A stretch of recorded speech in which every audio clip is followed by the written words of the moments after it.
हाय दोस्तों, आपका PM study centre में बहुत बहुत स्वागत है। तो चलिए आज के इस वीडियो में हम सीमा संबंधित कुछ मौलिक सूत्रों के बारे में जानते हैं, जिनका उपयोग हमें कलन अर्थात अवकलन एवं समाकलन के प्रश्नों को हल करते समय इन सभी सूत्रों का बहुत ही आवश्यकता पड़ेगी।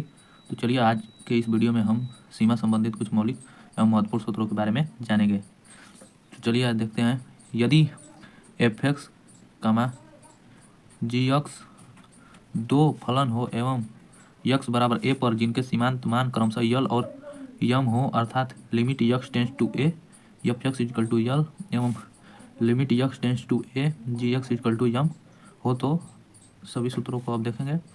जिसमें पहला सूत्र है कि यदि limit X tends to A कोष्टक में बड़ा कोष्टक F x plus ji X equal to, यदि फलन इस रूप का होगा तो इसे हम limit X tends to A F x plus limit X tends to A ji x के रूप में लिख सकते हैं, जिसका प्रयोग हमें अवकलन एवं समाकलन के प्रश्नों को हल करते समय इन सभी सूत्रों की बहुत आवश्यकता होगी। यदि limit x tends to A F x plus ji x के रूप में अगर कोई फलन हमें दिखाई देगा तो उसको हम limit x tends to A F x plus limit x tends to A ji x के रूप में लिख सकते हैं। और इसी प्रकार limit x tends to A F x minus limit g x हो तो इसे हम limit x tends to A F x minus limit x tends to A ji x के रूप में लिख सकते हैं। और दूसरा सूत्र यह है कि यदि लिमिट एक्स टेंस टू ए के इंटू एफ एक्स के रूप में यदि कोई फलन होगा तो उसे हम के limit x tends to A F x के रूप में लिख सकते हैं, जहाँ के अचर पद है। यदि अचर पद फलन से का गुणज रहेगा तो वह लिमिट से पहले आ जाएगा।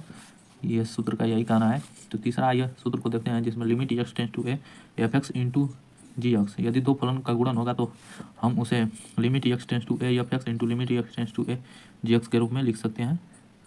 और चौथे सूत्र को देखते हैं, जिसमें limit x tends to A F x बटा के जी एक्स के रूप में यदि कोई फलन रहेगा तो उसे हम limit x tends to A F x upon limit x tends to A ji x के रूप में लिख सकते हैं। तो उम्मीद करता हूं दोस्तों कि आप सभी को यह वीडियो बहुत ही पसंद आया होगा।